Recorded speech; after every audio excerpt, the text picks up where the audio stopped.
A low-tech terror attack in the heart of London. What do the tactics reveal about the UK's efforts at counter-terrorism? Also on today's program, Hosni Mubarak goes free.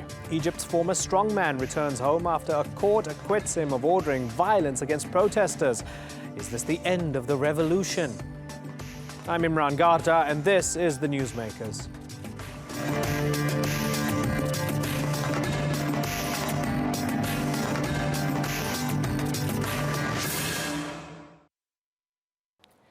Terror has returned to the streets of London. In the shadow of Parliament, a British-born man known to security services rammed his car into pedestrians and stabbed a police constable to death before being shot dead himself. The attack killed at least 3 people and injured dozens from more than 10 countries. After the fact, Daesh claimed responsibility. But this has become common practice, blurring the lines between whether they ordered their foot soldier to conduct this attack or they're merely taking credit for spreading terror. So how does the UK government respond to such a threat? Well, 12 years ago, suicide bombers caused mass carnage in London. Since then, Britain's counter-terrorism strategy has been deemed a success. So, has the very strength of that strategy meant far fewer casualties and more asymmetric tactics from the attacker this time around? Today's newsmaker is the London attacks, and we begin with this report from Yvette McCullough.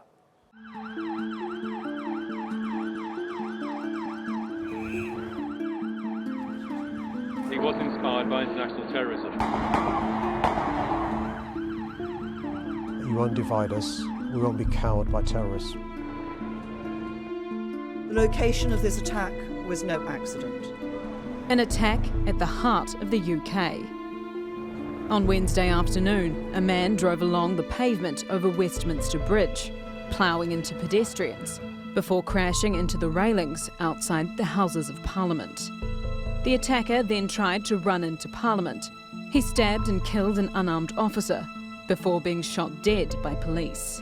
I saw the vehicle mount the curb and it was coming out so quickly. I saw some people be hit in front of me. A guy came past my right shoulder with a big knife and just started plunging it into the policeman. The police and emergency services have been praised for their response. British Prime Minister Theresa May described the attack as sick and depraved. An act of terrorism tried to silence our democracy. But today we meet as normal to deliver a simple message. We are not afraid.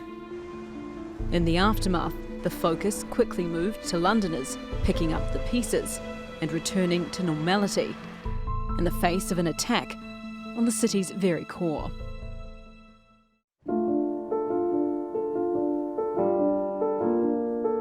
This attack is something UK security forces have been preparing for. A matter of when, not if. The reality is for a number of years now the security threat has been severe, which means an attack has been highly likely. Sadiq Khan has previously said that the risk of terrorism is part and parcel of living in a big city, and it's about managing that risk.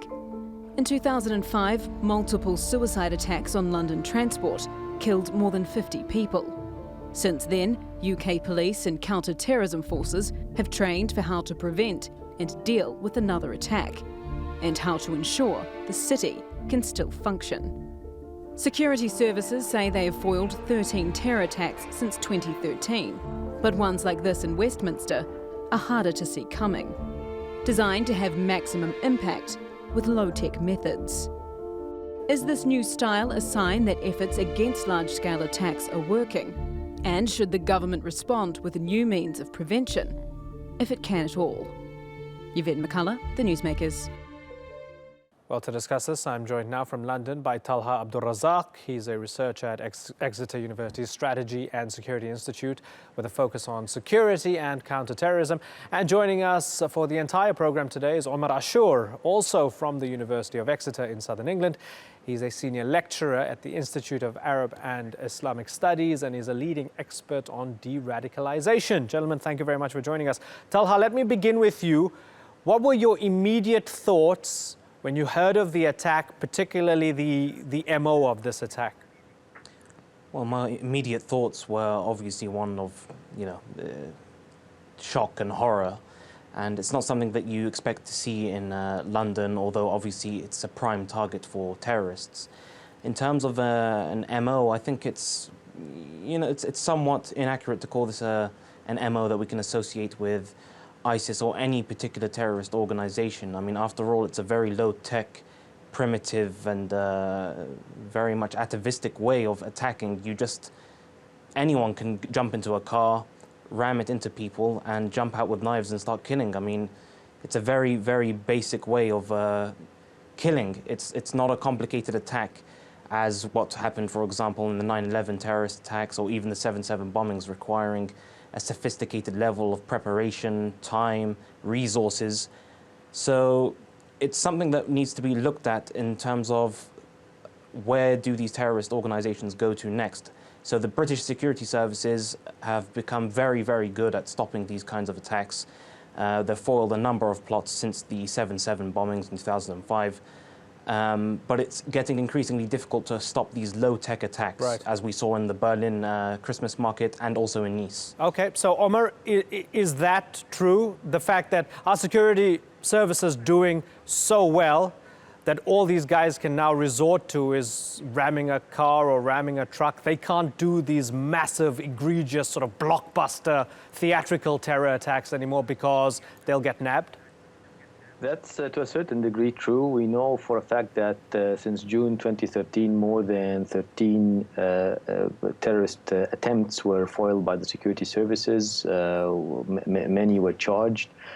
We know that there is a comprehensive approach in terms of the pillars of the strategy, of the British strategy in terms of counterterrorism, in order to prevent and then to pursue, to protect and to prepare. So most of them, to a certain degree, it's quite comprehensive in that sense. But these kind of attacks are quite stealthy. You know, it's very hard to predict them. The good news is that the damage is quite limited. The physical damage is no more than a car accident or a residential fire damage. The bad news is they are less detectable. They are cheap. They cause this media uproar, which the terrorists are quite good in using it for their own propaganda and for own benefits.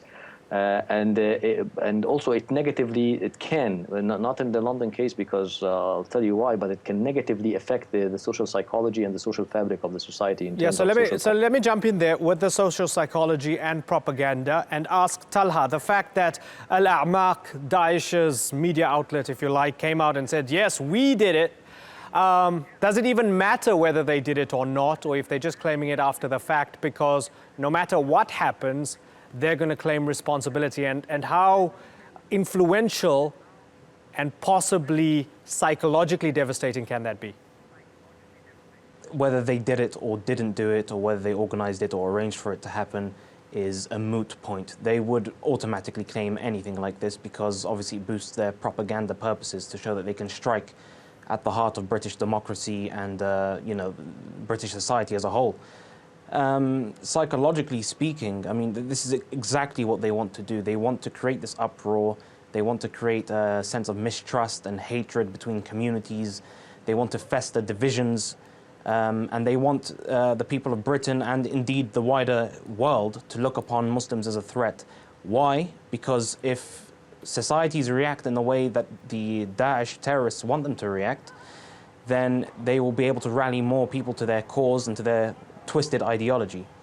So psychologically speaking, this is a massive victory if we allow it to become a victory for them. Mm-hmm.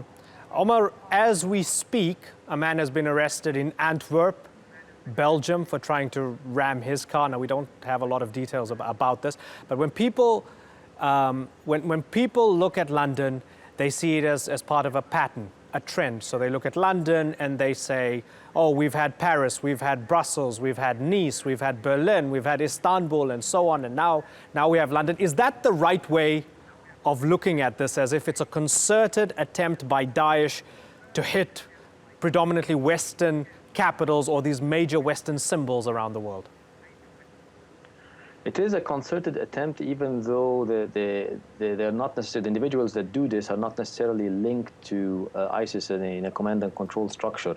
But we know that since basically September 2014, since the escalation of the coalition operations in Iraq and Syria, Daesh was very clear in saying that we were going to hit back, and they have multiple coverage in their propaganda magazines, Rumiyah and Dabiq, formerly Dabiq, and others, that what they call just terror.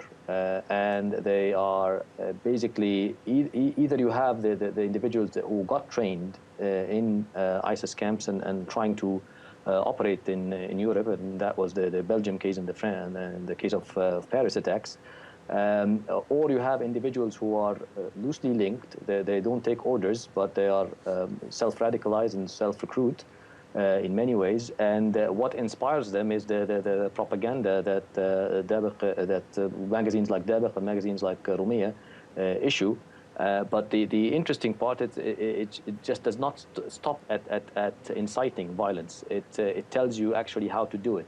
So you have details in Rumiyah, for example, on how to use a knife in terms of course, for causing damage, or how to use a car and what kind of car, and very, very detailed on operation level on how to do such attacks to cause maximum amount of damage for the authorities.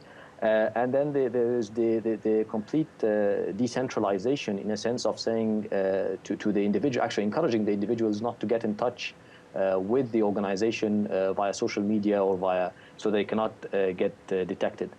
So there is a concerted effort on the part of IS, and I think it primarily has to do with how to deal with the attacks of the coalition, because the attacks of the coalition was quite successful so far. But also there is the self-radicalizers and the self-recruiters that would operate in an easy manner with feasible information on how to do these attacks. Talha, let's take, for example, historically, say IRA attacks or far-right attacks. Let's put them aside, and let's look at attacks that can broadly be put under the umbrella of, say, jihadist attacks. So these predate Daesh as an organization, right? Because that's just a few years old. The 7/7 bombings happened 12 years ago, ostensibly by Al-Qaeda, but even then we don't know if there was a direct link or not. How much of this has to do with Britain having a domestic radicalization problem within its own borders, which might have nothing to do with, for example, as Omar puts it, command and control from Raqqa? I wouldn't characterize it as a domestic British problem. I mean, that gives it sort of greater weight than it warrants. What I would say is that in every community you're going to have outliers. So rather than looking upon this as a kind of like a British Muslim problem, I think it's wrong to characterize it in that way.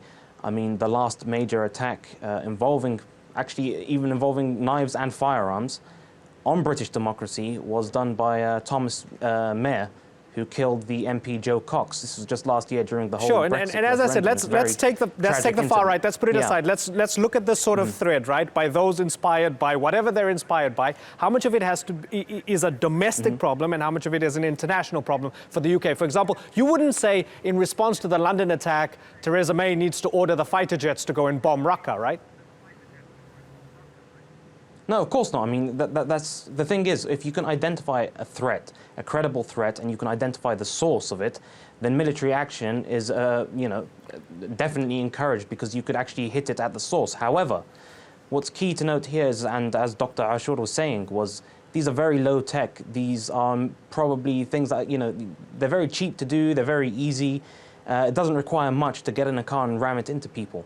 And you will always have these sick individuals who will look at the glamour that Daesh and other extremists offer to them. And these people are generally nobodies. They have nothing going on in their lives, and they want to be somebodies. So when they commit these attacks, they're hoping for the cameras, they're hoping for the media, they're hoping for the attention. And this is something that, frankly, it's a social thing, it's a political thing, but there should be a concerted effort to prevent the over-glamorization of this violence, and even from the media, which is against it, obviously, they should kind of do their best to kind of kill it off. Yeah, but I mean, people are dead, right? You've got to cover it. People are dead in a terror attack. How do you not cover it? Yes, you have to cover it. Of course you have to cover it.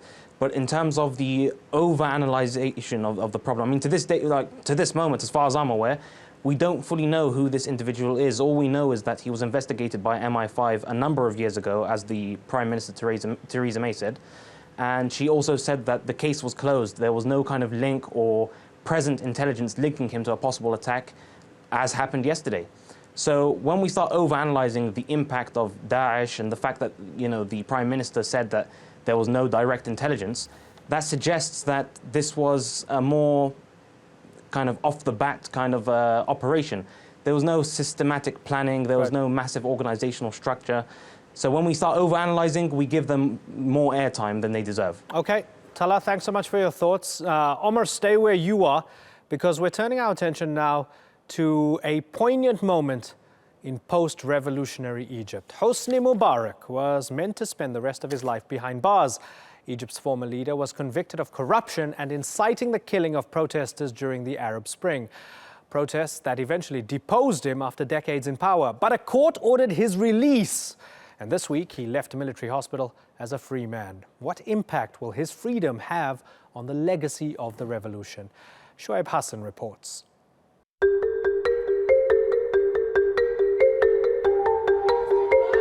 It's a nightmare come true for his many victims and their families. Hosni Mubarak free from the gallows. That's come after a court found the former dictator not guilty of ordering troops to open fire on protesters.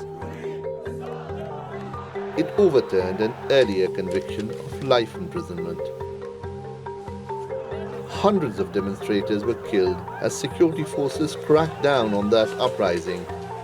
But the court agreed with Mubarak. Muhammad Hosni Mubarak, who is before you today, did not order at all the killing of protesters. Again, did not order at all the killing of protesters or the shedding of the blood of Egyptians. Many Egyptians expressed shock at the ruling. I don't understand the terms of the ruling or why he was acquitted, and I'm not going to doubt anyone, but the world is not going the right way. The people who are now jailed were the ones who revolted, and those who the people revolted against have now been released. The whole world is upside down. Meanwhile, the country's first democratically elected president, Mohamed Morsi, remains in prison. That's after he was convicted in what rights groups said was a sham trial. Morsi was arrested after a coup led by the country's current leader and Mubarak's former protege, Abdel Fattah al-Sisi. He's continued to crack down on dissent since he took power in 2014. But some Egyptians have become indifferent. We have turned the page. We actually no longer care about the result. They say that the promise of the Arab Spring is now a distant memory, and Sisi offers stability to revive a stagnant economy and face the ever-growing threat of Daesh. Shoaib Hassan, the Newsmakers. Well, to discuss this, let's bring back in Omar Ashur from Exeter University's Institute of Arabic and Islamic Studies. And also joining us now from London is Mustafa Ragab. He's the founder of the UK's Egyptian Association. Gentlemen, thanks for joining us. Mustafa Ragab, so from the court ruling, can we determine that Hosni Mubarak, yes, he was a dictator, yes, he was corrupt, but he did not order the killing of protesters? Is that the way we can look at it? Well, we don't say he ordered the killing or not, but obviously there is a lot of people that being killed, and someone has got to be responsible. Someone must make the orders for the forces to fire. So this person has to be caught and has to be brought back to justice. Whether it is Mubarak or the interior minister, someone got to be responsible for the killing that happened in Egypt. So, okay, let me ask it to you in another way. The release of Mubarak, was it a legal or a political decision? Well, obviously, the court ruling will come for no evidence. If you don't have concrete evidence to sentence someone, then you simply cannot sentence him. And if you go to the biggest example when it happened in America, when Simpson killed his wife, and it's all clear that he killed his wife, but at the end of the day, the glove wasn't fitting his hand and he was acquitted. Okay, so in this case, was it all clear that Mubarak ordered it, but the glove didn't fit the hand? Absolutely, absolutely.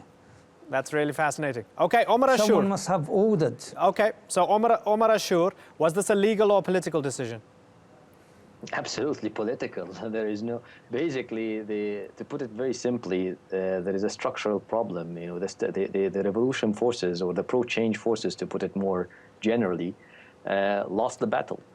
And most of the pro-change activists, who no glove really would fit them because there was no crimes committed, are now either in jail, some of them killed, and some of them in the outside the country and cannot come back. And all of the famous names that were related to January uprising, January 2015's uprising, most of them are prosecuted.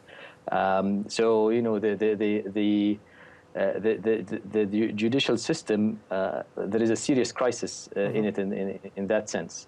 On the other hand, this is a new regime. This is not the Mubarak regime, and there is serious rivalry between the current rulers of Egypt and the Mubarak regime.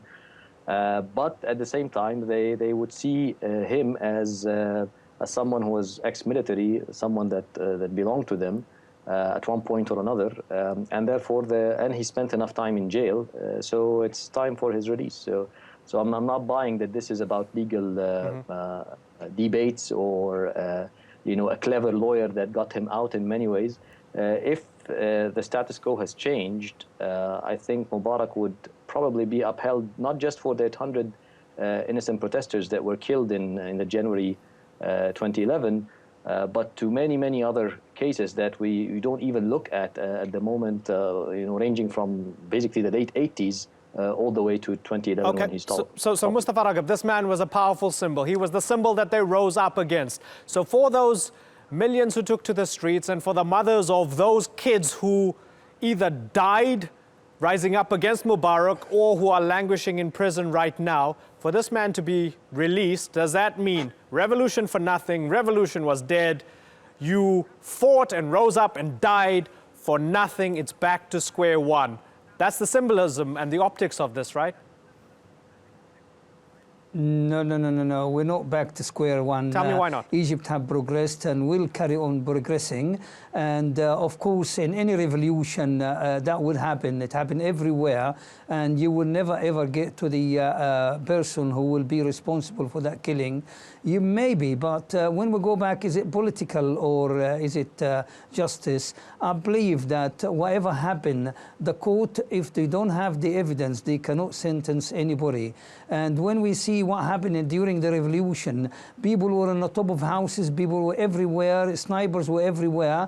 It was a chaotic, it was just a messy thing, so you can never get to the bottom of it. But at the end of the day, someone got to be responsible, and the people, of course, will be frustrated, the people will be upset or disappointed, not just the family of the people who have been killed, the Egyptian people in general will be very disappointed and upset. But if you don't have the evidence, you can't do it. It's not, politics will play a part, but I don't think it will be fully political reason. The judge and the court have to have concrete evidence to sentence someone. Omar Ashur, would Zain al-Abidin bin Ali be thinking, man, I should have just held on for a bit longer and I could be like Mubarak, I shouldn't have left the country? Well, he tried all his best to hold on. There was a mutiny in the army. General Rashid bin Ammar decided not to fire. The Ministry of Interior, we know now that some of institutions, the Tunisians, the Ministry of Interior, some of its institutions also refused to fire. So he tried his best and he couldn't do it. So that's why he had no option except to flee to Saudi Arabia. Mubarak was the same thing, by the way. Mubarak had two sticks, the Ministry of Interior and the army. The Ministry of Interior, in the end, by the 28th, most of its leaders really fled. And the soldiers on the ground were thinking, you know, why am I defending leaders who already fled? So basically one arm was broken. The other arm refused to hit except lightly, you know, did not really collaborate that much. If someone else could do the dirty jobs like the thugs of the 2nd of February 2011, then be it. If they couldn't do it, then we were not going to do it for them. And then they took over the country. In the end, it was a military coup against Mubarak in many ways in 11th of February, and a military coup against a dictatorship, which we know from statistical evidence that it usually leads to a period of transition. and then you negotiate with the military how much rights and privileges they will get in exchange for freedom and justice and some of the objectives of the transition. Of course, in the end, it failed, mainly in 2013, and you have a re-rise of a very different regime where the heads of the military are the most powerful player, economic and political players, not as the usual Mubarak system, which was a presidential establishment with the security services, with the National Democratic Party, which is a political mobilization machine. So it's a very different regime in its features and orientations. But it's still, extremely repressive, extremely brutal, and the level of impunity is that someone like Mubarak, with all the evidence and actually gathered in March 2011 by a fact-finding committee that was established by the Supreme Council of the Armed Forces back then, which basically indicted him in an official fact-finding. Very detailed, and now that report, even the comprehensive report, is not there. What we have only is like about 60 pages of it, but still a good indictment of Mubarak. So on the legal dimension, it was very easy to, in any free and fair court of law, he would have been convicted. But again, the issue is Omar, I got to jump in there. We are running out of time, Omar. I just very briefly, please, sir. I just like to say Mubarak didn't need to leave the country, because during the time, it took a long time for the revolution to do what they done, and Mubarak have managed to destroy all the evidence during that time, and he did not need to leave the country. He was safe then. Okay, Mustafa Ragab and Omar Ashur, good to talk to both of you. Thank you very much for joining us. That's all for this edition of the Newsmakers with me, Imran Garta. Thank you for watching. Bye-bye.